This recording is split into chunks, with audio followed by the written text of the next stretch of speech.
Welcome to Trends on Thursdays, where I tell you about the trends I discussed with my clients this week.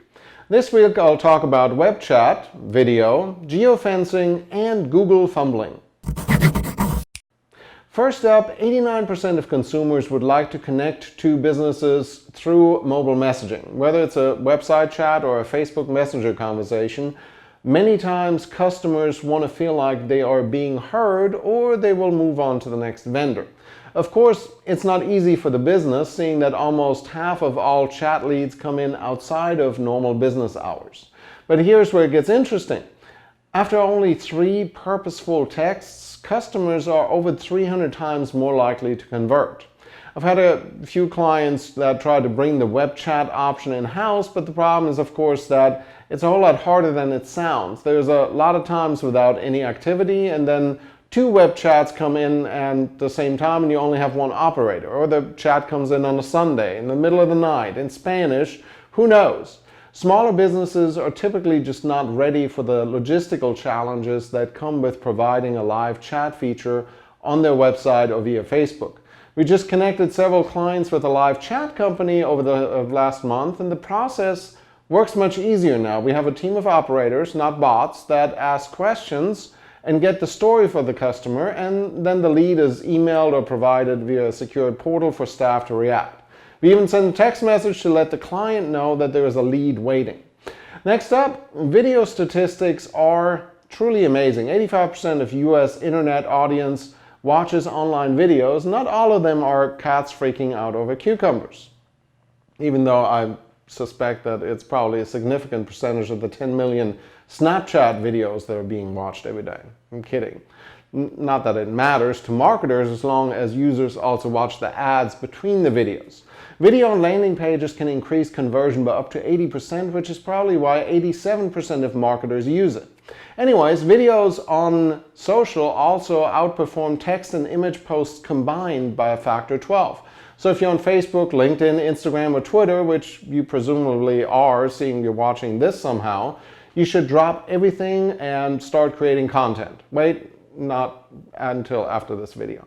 By the way, the reason there is subtitles right about here, I guess, because 85% of videos on Facebook are being watched with the sound off. And here you thought it was because of the German accent.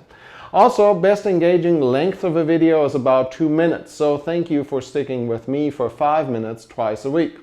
Next up, geofencing is becoming the new retargeting for some industries. If you think about it, we retarget website traffic because we think that visiting a certain website makes you more likely to be a good fit for our ads. Geofencing does the same thing with physical locations.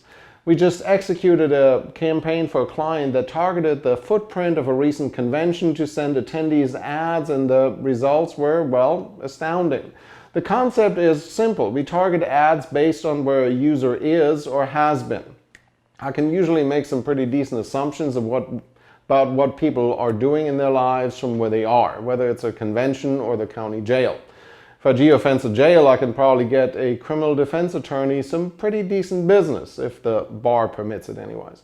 80% of consumers want location-based alerts, and almost 3 out of 4 will take action on those alerts. 92% of phones in the US are compatible with geofencing technology, and we're not talking about installing, downloading an app. Now understand that for some of us, the idea of Facebook, Apple, Google, and who knows who else knowing where we're going is terrifying, but in the end it's all about convenience and seeing that content that relates to me. I sometimes get ads for hearing aids, and my hearing is perfectly fine, thank you. I find those a whole lot more annoying than ads for something that I may actually be interested in. In the end, it's all about being relevant. One more, Google does many things really, really well, except for anything social.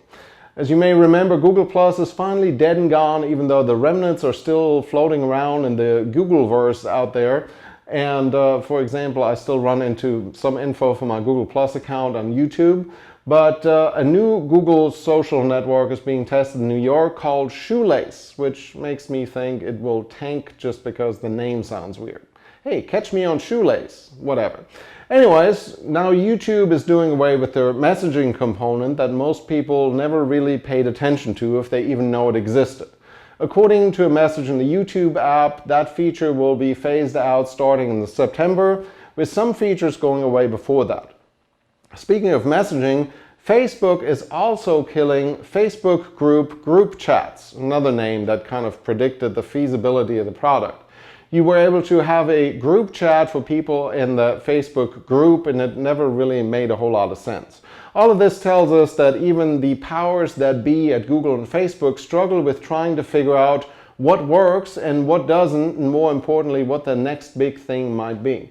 And that's it for this week's Trends on Thursdays. I hope this gave you some inspiration to go and disrupt something in your industry. If so, I'd love to hear about it. I'll be back on Monday with my Monday Thought Starter after the weekend. Until then, I'm Tobias Wilhelm.